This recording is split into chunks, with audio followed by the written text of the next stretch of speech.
The Prime Minister is championing a new regional trade and diplomatic grouping to be forged by Australia.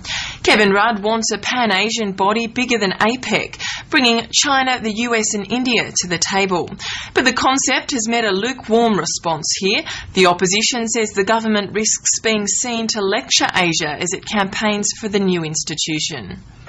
The summit's now a memory, but Kevin Rudd has a new 2020 vision. The scope of changes in our region means, I believe, we must begin to act now. The Prime Minister last night unveiled his plans for a new regional alliance, the Asia-Pacific Union. It's a partnership modelled on the EU and aims to take on free trade, terrorism and energy security, issues that apparently reverberate in Wollongong and southern Tasmania. People in my electorate have been sitting back and they've been watching China and India progress. In my area, the initiatives that Kevin Rudd's talking about with the Asia-Pacific community is an initiative I know will be very, very welcome. Part of the opposition says the government's attempt at regional power broking is jumping the gun. I think Mr Rudd needs to be very careful that he doesn't get ahead of himself in lecturing Asia. That announcement was quite extraordinary.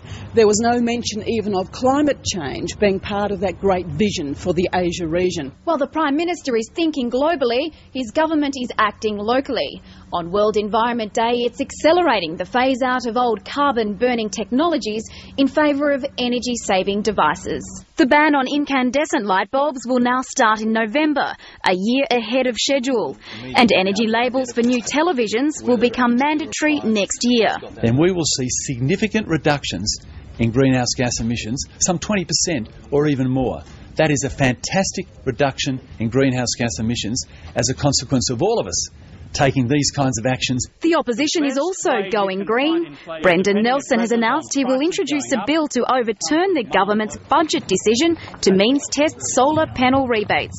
He'll find an unusual ally in the Senate. A solar coalition between the Conservatives, the Greens and potentially some independents in this parliament fighting to get that solar rebate put back onto the agenda.